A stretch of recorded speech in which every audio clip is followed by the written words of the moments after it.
Want the high-stakes stuff? The believe the hype stuff? The criminally good, emotional roller coaster, can't believe what you're seeing stuff? You know, the good stuff. AMC Plus has it all. Can't wait for the beginning of the end? Watch all new episodes of The Walking Dead 1 week early. Want to be chilled to the core? Set sail with the North Water, a thrilling Arctic drama starring Jack O'Connell and Colin Farrell. Plus, uncover gripping true crime content ad-free and on demand. Expect the epic with AMC Plus. Sign up today at amcplus.com. AMC Plus, only the good stuff.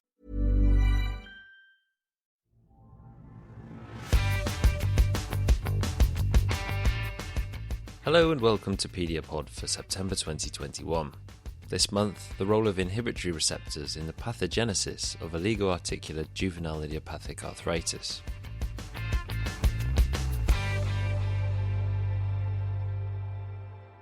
Juvenile idiopathic arthritis is one of the most common inflammatory joint diseases in children. Previous studies have shown that in the oligoarticular subtype of this disease, T cells play a central role in pathogenesis. T-cell inhibitory receptors, also known as immune checkpoints, seem to play an important role in the development of tolerance and recognition of self and non-self antigens. Ligands binding to these checkpoint proteins inhibit T-cell function and modulates the course of the immune response. When there's continued antigen exposure, this gradual loss of T-cell effector function has led to these cells being referred to as exhausted. In children with inflammatory disease, such as this subtype of juvenile idiopathic arthritis, little is known of their immunological response to the use of inhibitory receptors.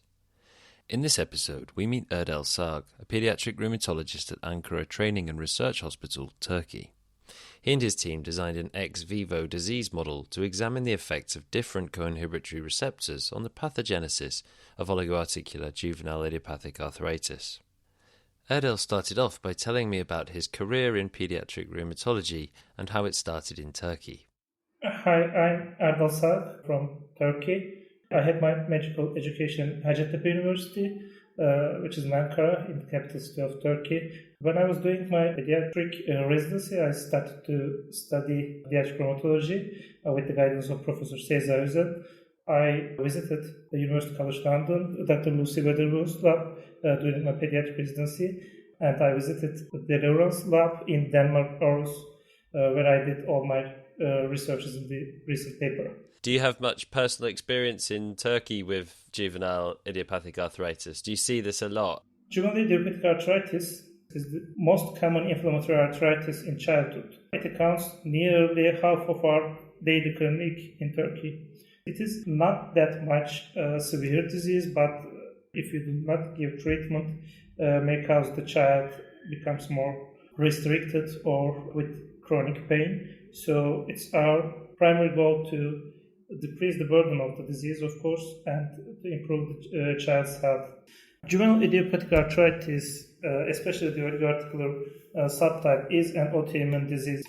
When a naive T cell encounter an antigen or enter an inflammatory environment, they turn to functional primary memory cells, and their capacity for cytokine production is very high in that state.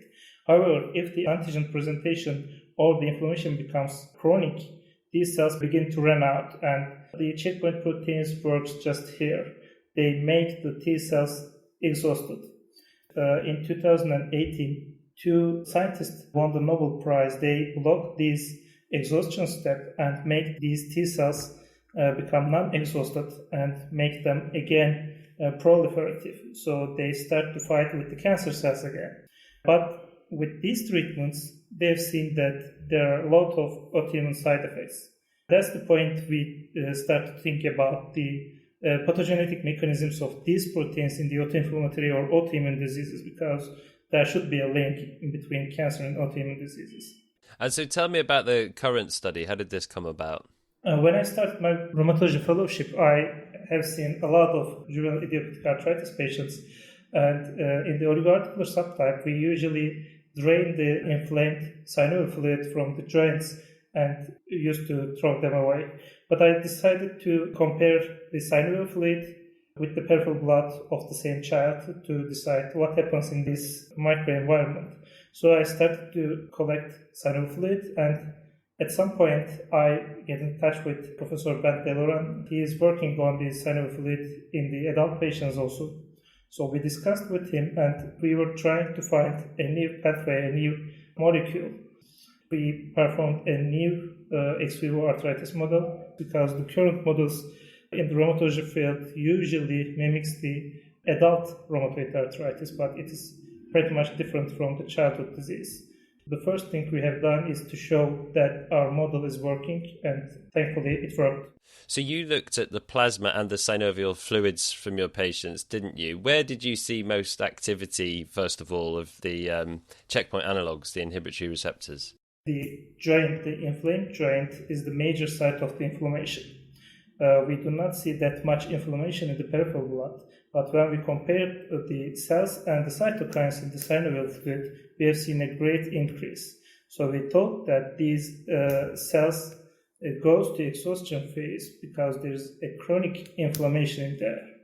In this synovial microenvironment, the T cells were not totally exhausted. I mean, we can still push them to become more pro-inflammatory. If they are not exhausted, we tried to give them checkpoint protein analogs. Essentially, you were trying to study the effects of different inhibitory receptors. Mm-hmm. The idea is that if you give blockers of checkpoint proteins, the T cells start to aggravate the inflammation because you rescue them from apoptosis. But if you give the analog of these checkpoint proteins, you tell them stop working and you make them exhausted. So they stop working and they block the inflammation. The story was very similar with the CTLA4 analog, abatacept. So we decided to move on with LAG3, hopefully for a new therapeutic agent. We used the synovial fluid mononuclear cells. We directly put them to the flasks and grow some fibroblasts. The fibroblasts are really important cells in the pathogenesis of rheumatoid arthritis, actually, but it was not studied well in the juvenile part of idiopathic arthritis. Then we add the same patients' PBMCs or synovial mononuclear cells to the fibroblasts, and we co-cultured them. In the end, we found that if you co-culture fibroblasts with the PBMCs or SFMCs, they start to aggravate the inflammation. If you grow fibroblasts and PBMCs in a separate wells, you get some inflammation, but if you grow them in the same flask, you get very high inflammation. So the main idea is to block this inflammation at the checkpoint protein level. Then the idea comes out to block their activity with the checkpoint analogs. When we block checkpoint proteins in our co-cultures, the inflammation goes very high. So we decided that these cells are not totally exhausted and we can still make them much more active. But when we add the analogs of LAG3, we block the inflammation and make the secretion of several cytokines decrease. So LAG3 then is the key checkpoint analog? According to our study, yes, LAG3 is the key checkpoint analog in oligoarticular juvenile idiopathic arthritis patients.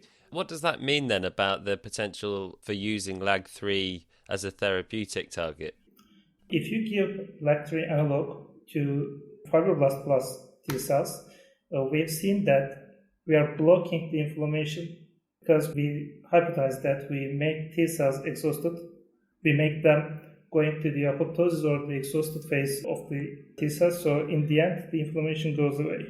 That's our hypothesis, but I mean, we have to prove it in animal models first, and then in patients, of course. Are there worries that there would be side effects of exhausting T cells? Sure, but we are still taking CTLA4 analog into account. Abatacept is working very safely, and it has been proved with the randomized controlled trials in the juvenile idiopathic arthritis patients, and there were no serious side effects. I don't know how, I don't know why. But I think at some point there is another control mechanism that blocks them to go to cancer, I think. But again, it's really a pilot study, so we have to move on with the animal models first. Okay, so is that your next step then, is to move this from ex vivo cultures to some sort of animal model? The first thing we are planning to do is to prove it in a larger cohort with different subtypes of juvenile idiopathic arthritis. But the next step will be the animal models. That was Erdal Sag, a paediatric rheumatologist at Ankara Training and Research Hospital, Turkey. And that's it for this month. Please join us again next time for your next edition of Pediapod. I'm Jeff Marsh. Thanks for listening.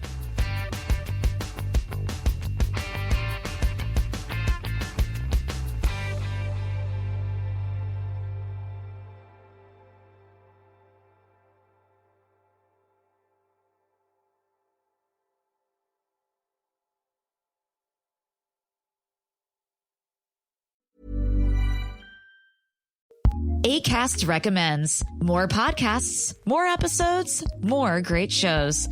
Keep listening to hear a new show we recommend. In a home in the suburbs, a boy dreamed of saving all the poor children of the world. He built a charity that attracted the world's top celebrities. Hey, I'm Justin Bieber, and this is We Did. This has become your life's work. But behind the scenes, things started popping up. Allegations about corruption, blackmail. This is the story of a charity that did well when it was supposed to be doing good. The White Saviors, a Canadaland original podcast. Acast recommends.